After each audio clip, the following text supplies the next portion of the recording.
في الفيديو ده هنكمل في رسم الاشكال وهنتعرف على اشكال جديده في الانديزاين، ودي كمان هتساعدنا جدا في الشغل بتاعنا بعد كده، ودي حاجات من الاساسيات بنبني عليها بعد كده شغل كتير وتصاميم كتيره.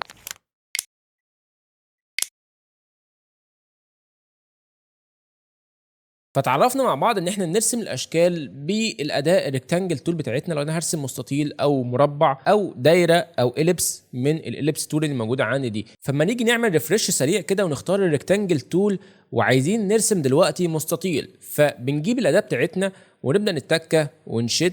دلوقتي المستطيل ده هديله فيل كلر، فهاجي هقوم مديله مثلا فيل كلر باللون الاحمر، والستروك بتاعه هنا باللون الاسود، فممكن الغي الستروك، مش محتاجه في حاجه خالص دلوقتي. يعني عايزين بقى نزود المهاره شويه، وان احنا لو عايزين المستطيل بتاعنا دوت بدل ما الحواف بتاعته كده حاده شارب كده، انا عايز اعمل المستطيل دوت راوند كورنرز. لو انا عايز اكبر او اصغر المستطيل برضو بنعمل ريفرش كده، ان احنا او اي شكل باجي على الكورنر بتاعه على الزاويه بتاعته كده، بلاقي الماوس بتاعي بيتغير بالشكل ده كده، ده بيبقى شكله الماوس. فلو انا عايز اغيره باجي كده على الكورنر واتكه واشد كده، انا بغير ابعاد او شكل المستطيل بتاعي.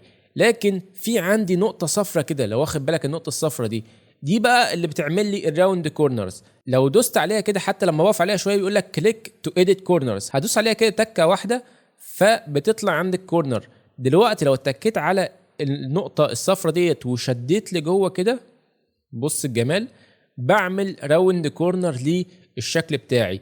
ودي برضو هتساعدني في حاجات كتيرة جدا وتنسيقات في التصميمات هنشوفها بإذن الله في الدروس اللي جاية. برضو من الأسئلة أو من الحاجات اللي ممكن نتعرض لها، لو أنا عايز كورنر واحد بس أو أي كورنر في الكورنرات اللي عندي هو اللي يبقى فيه الراوند، مش عايز كل الكورنرز اللي عندي يبقى فيها الراوند، فتعال كده دوس تكة تانية على الكورنر بتاعك كده أو النقطة الصفراء، وبيحط لك الكورنرز بتاعتك كده زي ما انت شايف في كل واحده في مكانها. شوف بقى انت عايز تغير في انهي كورنر فيهم. لو عايز تغيرهم فيهم كلهم بتدوس كده من غير ما تدوس على اي حاجه، تكه وتشد بتغيرها. لكن لو عايز تغير في كورنر واحد بتدوس شيفت وتك على الكورنر اللي انت عايزه النقطه بتاعته وتشد. فبلاقي ان انا عندي دلوقتي الشكل بقى بالمنظر ده، الكورنر شارب والثلاثه التانيين فيهم كيرفز. لو انا عايز ازود الكيرف في الكورنر ده، هقف كده على الشكل واتك على النقطه الصفراء، رجع لي النقط الصفراء بتاعت الاربعه كورنرز اللي عندي، هدوس شيفت واتك على النقطه الخاصه بالكورنر بتاعي واشد كده. دي كده مهاره من المهارات اللي عندي اللي هستخدمها. مهاره تانية برضو من الحاجات الموجوده عندي في الانديزاين، لو انا عايز بقى الكورنرز بتاعتي هي يا اما شارب يا اما راوند، ما عنديش اشكال تانية، لا عندي اشكال تانية طبعا. فبنفس الطريقه برضو اللي بيغير عندي الكورنرز هي النقطه الصفراء. هدوس على النقطه الصفراء كده، حط لي الاربعه كورنرز، اربع نقط صفرة في الاربعه كورنرز. وتعالى كده نعمل راوند كورنر عادي خالص عشان نشوف مع بعض النتيجه. دلوقتي عملت راوند كورنر، انا عايز بقى اغير شكل الكيرف ده. في عندي اشكال ايه تانية؟ تعالى كده دوس معايا بقى، المره دي هندوس على الت، دوس الت واتك على النقطه الصفراء، ده شكل من الاشكال. طيب ندوس الت، دوس على النقطه الصفراء، دوس الت، دوس على النقطه الصفراء، عمل لي شكل تاني. الت، دوس على النقطه الصفراء. دي بتنفع جدا بقى في شغل التنسيق او العناوين. فالنقطه الصفراء خاصه بالكورنرز، هدوس عليها كده وهاجي ادوس الت وادوس على النقطه دي، رجع معايا الشكل. فعندي زرارين، يعني هما اتنين، شيفت بيتحكم في كورنر واحد والالت بيغير لي شكل الكورنر بتاعي. نيجي بقى نزود الاشكال بتاعتنا شويه ونشوف ايه الحاجات اللي ممكن نعملها تاني، غير ان احنا دلوقتي عندنا اليبس تول نعمل منها دايره او شكل بيضاوي. نخش على الاداه الثالثه وهي البوليجون تول، الشكل المضلع. لو اخترت الشكل ده كده واتكيت ورسمت، طبعا عشان احافظ على الانتظام والشكل اللي معايا تبقى اضلاعه متساويه، فبدوس زرار الشيفت اللي معايا زي ما احنا اتفقنا. الشيفت بيحافظ على انتظام الشكل بالمنظر ده كده، انا اقدر اخلي الشكل بتاعي منتظم بالمنظر ده. طيب هل انا ما عنديش شكل مضلع غير الشكل الخماسي اللي هو فيه 5 اضلاع بس؟ لا، يعني انا ممكن اغير الاضلاع زي ما انا حابب، ممكن كمان اغير دخول الاضلاع زي ما هنشوف دلوقتي.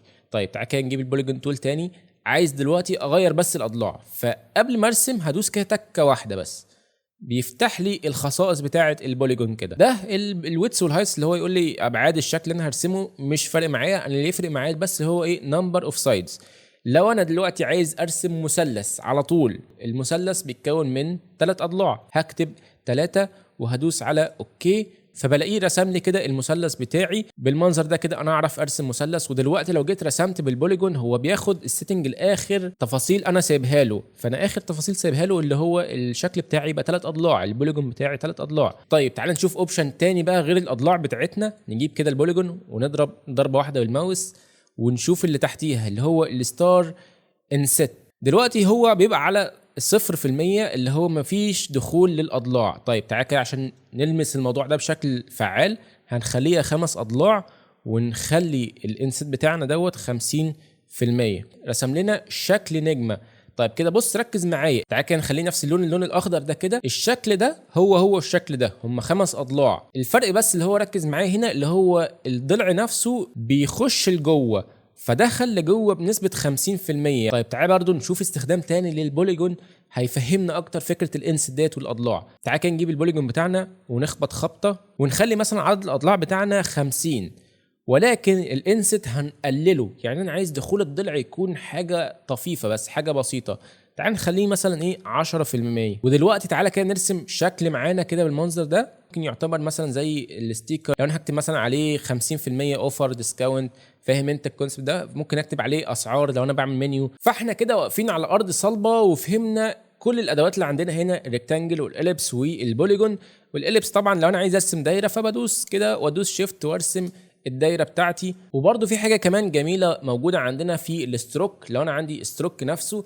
فتعالى عشان نلمس الموضوع ده برده هنجيب لاين تول وهاجي هرسم عندي خط كده، خط مستقيم. فعشان يبقى الخط معايا مستقيم ما يروحش كده ولا كده فبدوس شيفت عشان يبقى معايا مستقيم بالمنظر ده كده. فيا اما مستقيم افقي يا اما بزاويه 45 يا اما راسي. فطول ما انا دايس شيفت هلاقيه بيلف معايا كده ايه زاويه 45 درجه.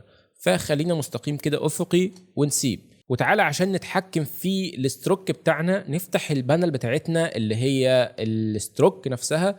فهخش من ويندو على بانل اسمها ستروك، افتح ستروك دي كده الخصائص بتاعتي للستروك.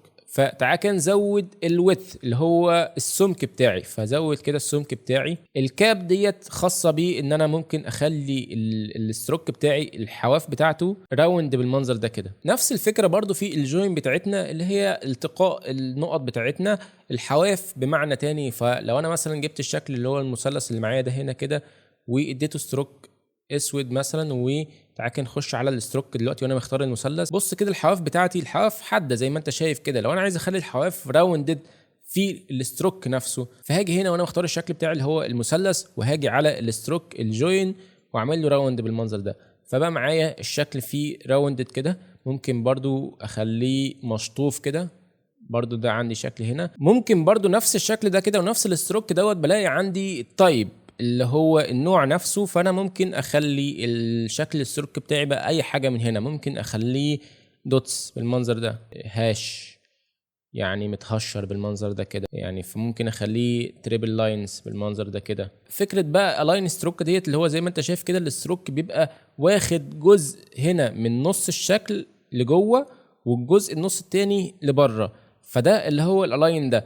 لو انا عايز يبقى الالاين بتاعي كله جوه الشكل هنا فهلاقي الاين ستروك تو انسايد. لو دوست عليها كده هلاقي ان الستروك كله دخل جوه الشكل بتاعي.